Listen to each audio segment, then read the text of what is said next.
Hello guys, welcome back to my channel. It is SimplyGigie here.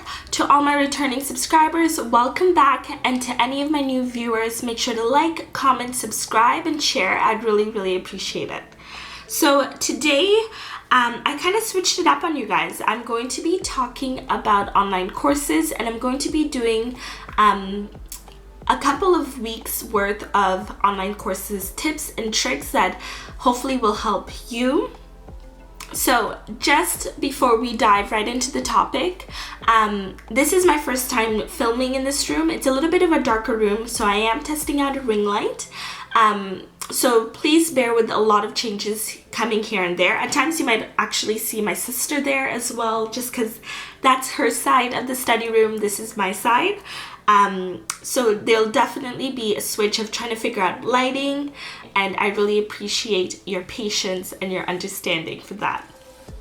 So currently right now I'm going to be starting an online course just to further my education. It's like continued education because I've already graduated university, but I know a lot of you guys are in high school, college, university as well, and you're currently either still continuing with school from an online perspective.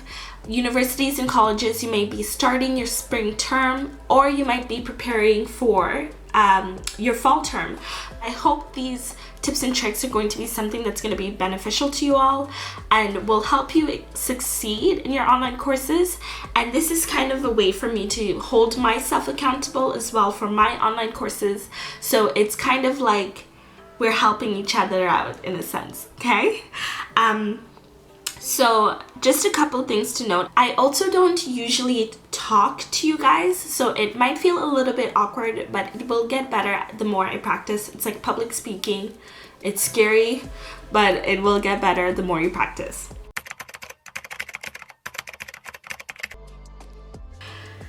Number one, my first little tip is you need to be aware of the type of person you are.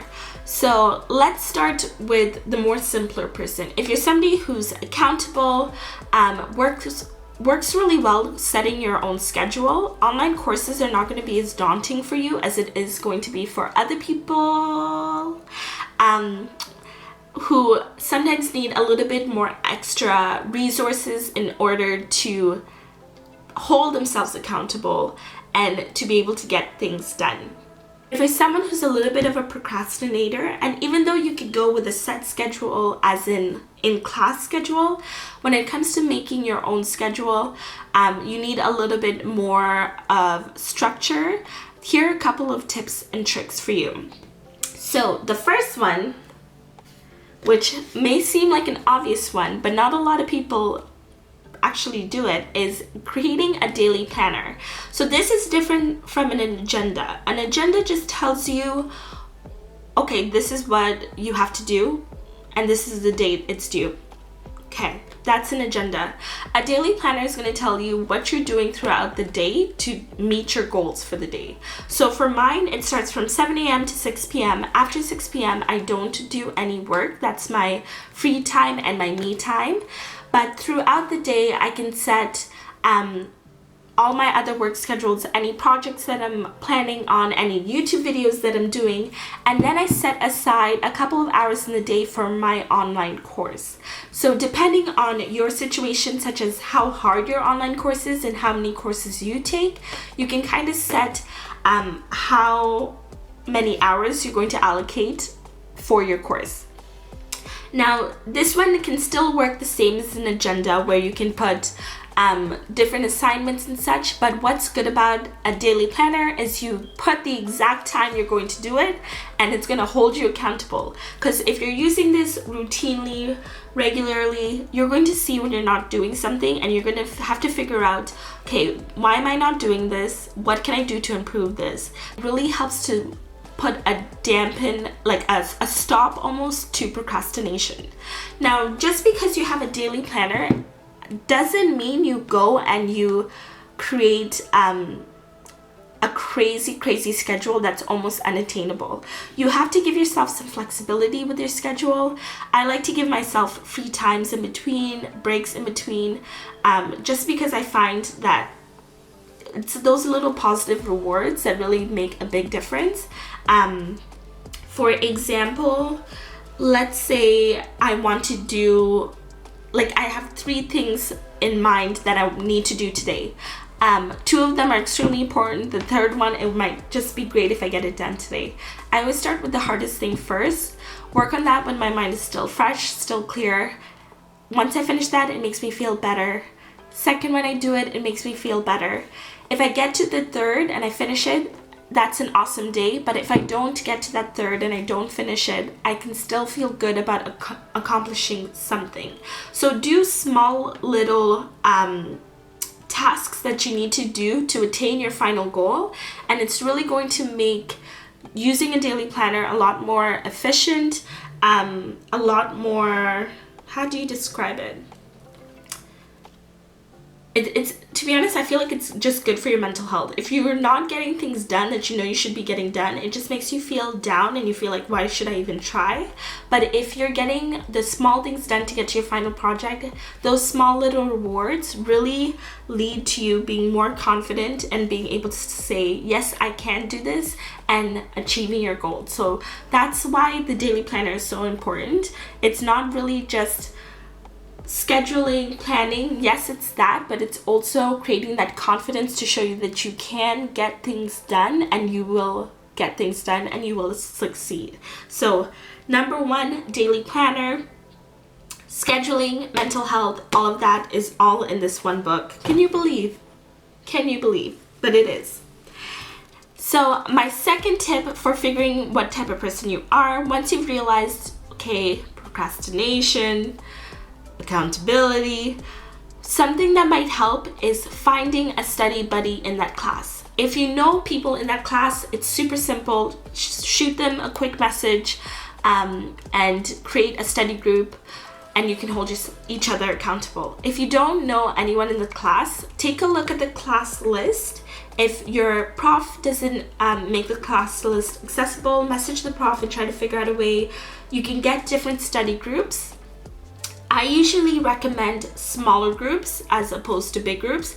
Better to have a small group so it's kind of one-on-one, more personable, and you can hold each other more accountable and kind of call each other out. That's the thing I like about having a study buddy, is you can be like, yo, listen, I see that you're not doing this, and you know you're going to regret it. You know, you can be honest with each other and really hold each other accountable for assignments, deadlines, and all of that great stuff, okay?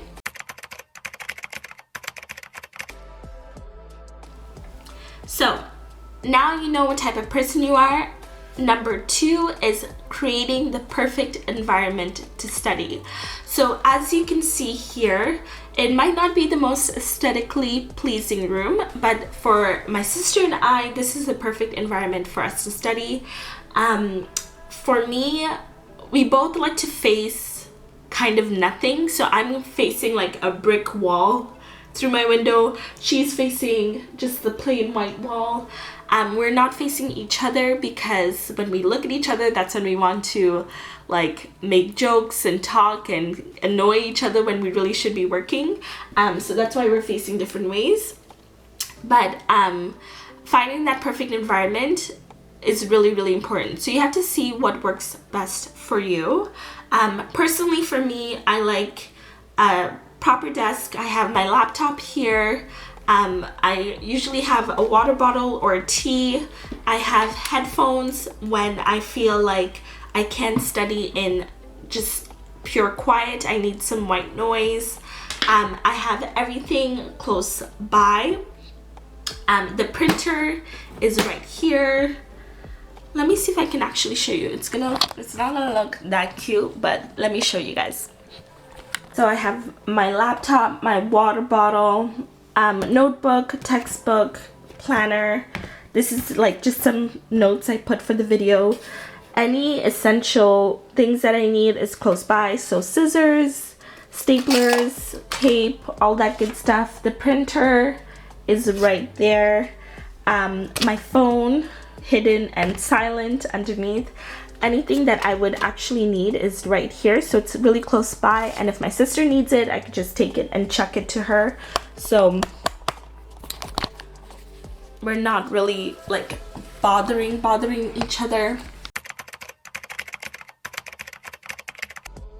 Number 3 is you're going to log in, you're going to get into your course, and you're going to figure out what is going on before you even start your module, before you even start your reading.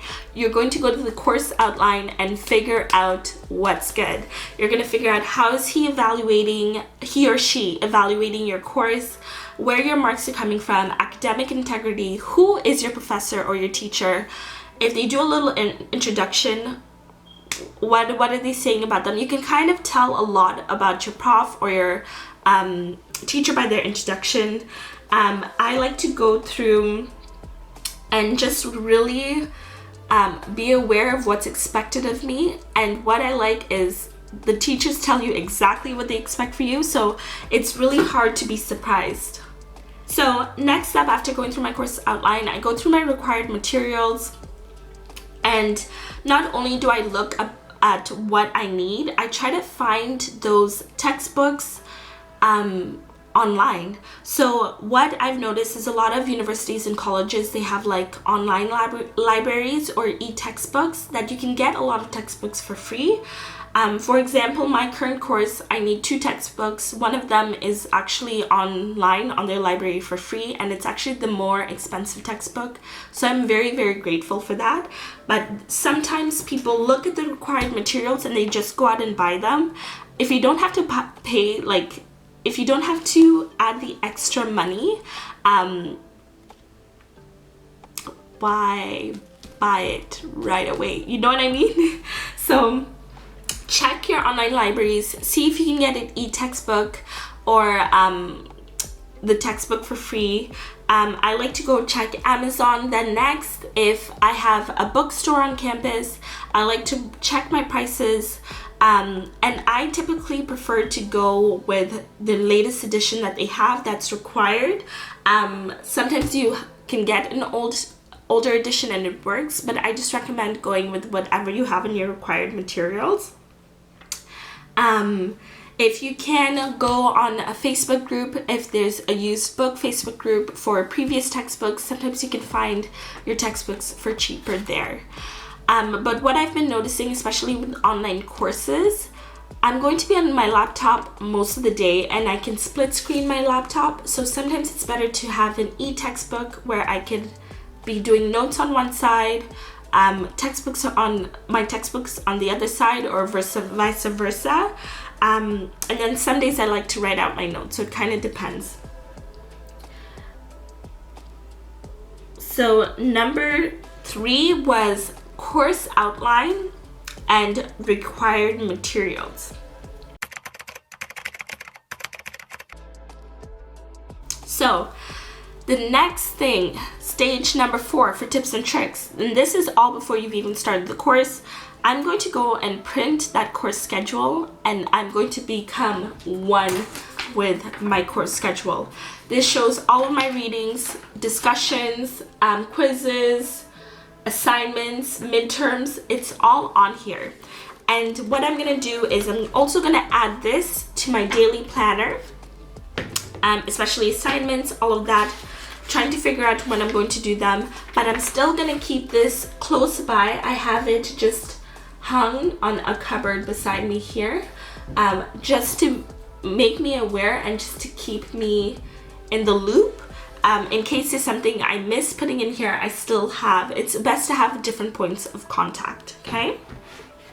So number 4 was course schedule, print it out, become one with it, put it in your daily planner, plan it into your life, and go from there. And sometimes with your daily planner, you don't have to do it for the whole entire course. You can do it week to week. Now you know what type of person you are. You know what you need to do to hold yourself more accountable to your course. You've created the space and the environment for your course. You've checked your course outline, you checked your required materials, and you have your course schedule. You start the course, right? Nabi. Next up, you gotta go and familiarize yourself with your platform. I wish I could have gone and told myself this in first year, because I was like, I'm gonna just jump right in. I'm just gonna just dive right in and just go in. I never realized how important it was to familiarize yourself with the platform until like halfway through the first month, and I was like, oh my gosh, this is serious. So now that I'm doing a course again, before I even started looking at my modules, I checked out the assessments. I figured out where am I putting my assignments, where are my quizzes, where are my grades, where are the rubrics? Has he put any rubrics up already? Do I need to print those out? Things like that. Where can I communicate? Where can I find the class list? Where are the announcements, the chat, the virtual classrooms? Are there video assignments? And then I go and I check, has he created any groups? What groups am I in? And then I go, and one of the most important things to do when you're familiarizing yourself is go to your resources and figure out your resources and figure out your emailing. So what do I mean by that? When I mean resources, universities and colleges, and I'm pretty sure high schools as well, they give you quite a bit of resources to make sure you excel. And by that I mean free tutoring. So sometimes you'll find free tutoring, you'll find study programs, you'll find all these different types of resources that they've curated to really help you succeed in your class, and your prof usually puts them all in one spot. So that is a really important place to check out, just because you never know what you're gonna need. Keep those things handy, because it's really gonna like help you. You never know when you're gonna need them. You never know. Second, what I mean by emailing is I like to get all my emails forwarded to my personal email. Usually when you're in university and college, you have your university and college email, but not everyone checks that on a regular basis. So I usually like to forward all those emails to my personal email. So I go to my account settings and set that all up. And that is just to help me be more aware of what's going on. And then I'll go log on to my school email and reply from there, just because I personally don't like people having my personal email. But that's just me. And I usually respond as if it's a work email. So this is like the early stages of networking. Even if it's a classmate, somebody you've known from time, just keeping that professionalism, especially in a course, is really, really important. You never know who that person will be, and it's the beginning stages of your networking. So I go, they send it to my school email, forwards to my personal email. I get that automatically. I'm like, ooh, okay. I go onto my school email, which is technically on my online course platform. It's on the same page, and then I'm going to go and email them from there. So that's going to help stop your emails just getting lost and you forgetting about it and you never getting back to people, which is really not a good thing, because online courses, it's all about communication.